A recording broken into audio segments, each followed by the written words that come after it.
ดีพ่อพี่น้องปองไปสุขุสกุลเนาะวันนี้ก็มากับน้องอองอีกแล้วจ้า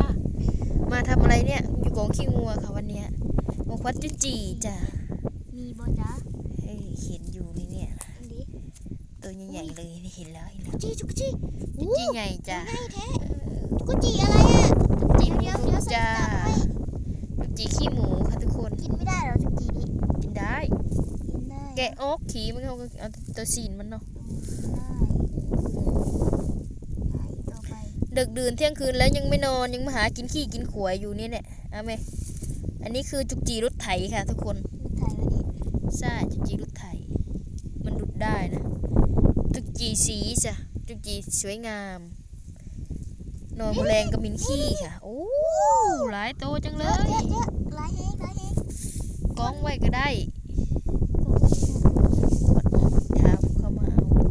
เอาถือคู่อันเดียวมาทุกคนโอ้ยเดี๋ยวนี่ตัวนี้ก็เจอแล้วเนี่ยเอาตัวนี้ก่อนโอ้จุกจีน้อยเดี๋ยวเอาไหมเอาจุกจีใหญ่ดิจุกจีใหญ่กดมาได้ปะหัวเล็บบูมีจุกเต่าเยอะเลยวะไงไปนั่นแหละโอ้อะไรเยอะอยู่เนาะคือไปไวแท้ขวดทีละน้อยเป็นไงขวดทีละเด็กทีละน้อยค่ะทุกคนเด็กอ้าวมันขวดไปหมดแล้วตาเอาแม่นี่แกเอาแม่แต่ตุ้งติ้งนี่คมจันติ้งยังคงมีไกลอยู่จ้ะนี่ได้เฮ้ยเอาด้วยอย่าเขี่ยมาหาซะนะง่ายเบิดอีตานี่มาไม่ได้นะอีตานี่บ่มาขวดจุจีจ้าทุกคนพี่น้องปองปลายเฮาโอ้เห็ดแบบนั้นเลยขี้ยุขี้เก็บใช่เลยดิมันนั่นก็มึงก็ไปเลือกขี้ขาดเวลาหากระควัดควายเดียวนี่ได้งัวค่ะทุกคน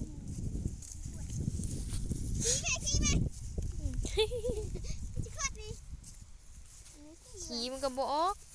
ขี้มันก็ควัดบ่ได้ว้าวดูสิทุกคนมันควัดด้วยโอ้มีทุกที่นี่เอาไหมจุจีรถสีแดงนี่จีรถไถค่ะทุกคนบ่อแห้งแล้วเอาไหม2 ตัวนี่เอาไหมตุ้งติ้งกิริยา3 ซ่าเอาเลยจ้าเยอะอยู่เก็บเอาตามพี่นะครับทุกคนโอ้มันได้เยอะแล้วแบบนี้มันหมานหากินเป็นค่ะคนหากินเป็นก็อย่างนี้ค่ะทุกคนอะไรอ่ะจีเยอะสาวลาวคุดจุจี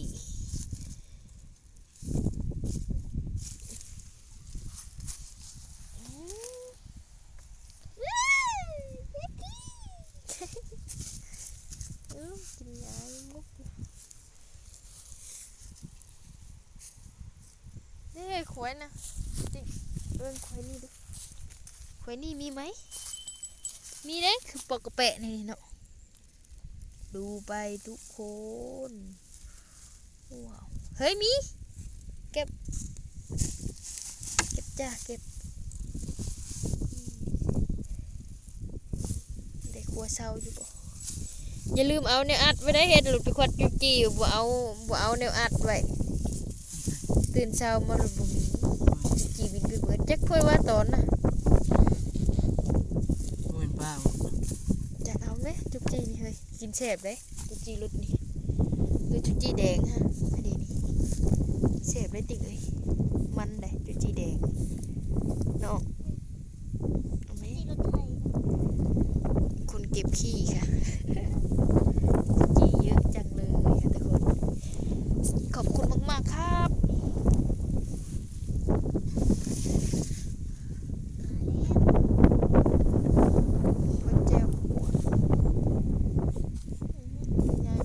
ไปดอกขอกงัวเฮาบัดนี้เนาะขอกงัว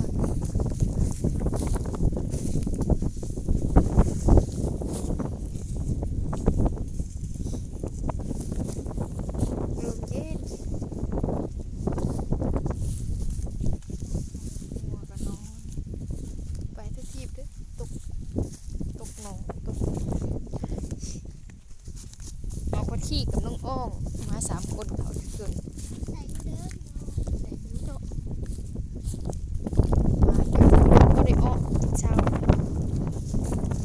เสาอ่อแรงค่ะเสาอ่อแรงใกล้เคียงแม่ป้า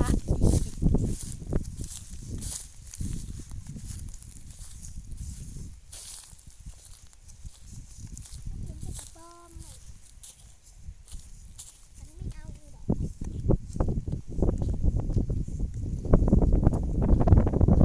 พี่น้องลมสิมาอู้ลมแห้งพี่น้องสงสัยพายุสิเข้า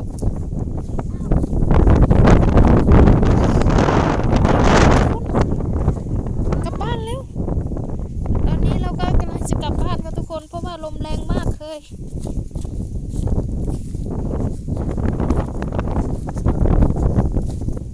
อันนี้บุเป็นขี้งัวอันนี้เป็นขี้งัวแห้งแล้วงัวเฮาหลายโตอายุงัวเฮา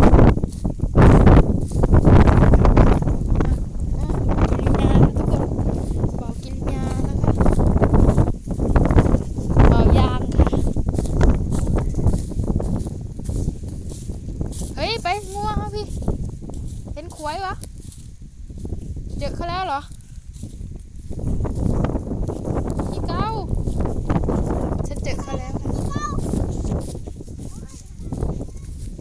บอลบุมีขี้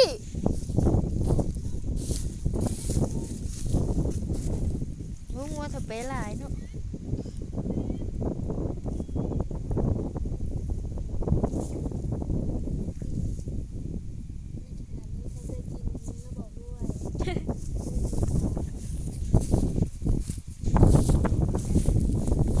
ว่านิดหน่อยนึงก็ไม่พอผมเอา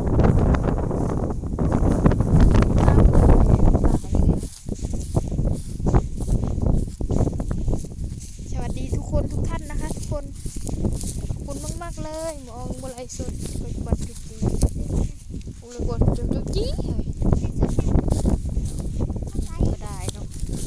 อะไรก็ได้นะอะไรก็ได้ที่มันได้ตังค์ ได้คลิปค่ะถ้าฉันได้สดฉันก็ไม่ได้คลิปค่ะ บันทึกก็ได้เว้ยบันทึกอันเก็บขี่โอ้ยบุได้ไล่ส่วนเราบันทึกไว้เฮ็ด ได้บอก ใส่หาสิวู้คนเต็มมาทาย จะไปล้ำที่ไหนนึกไปล้ำที่คุกได้ที่คุกเลยค่ะทุกคนนี่ออกมัวนกเอียงกับมัวกับสิไลไลนี่น้องคุณโนมัวกับไลตัวเลย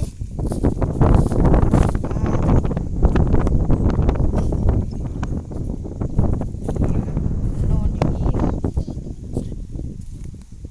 เดี๋ยวเอาขอบคุณใจได้หลายพี่น้องควัดขี่ก่อนขี่ก็หลายอยู่โอ้มัวสิเลนยานนะมีบุยก่อนบ๊ายบายขอบคุณทุกกำลังใจจ้า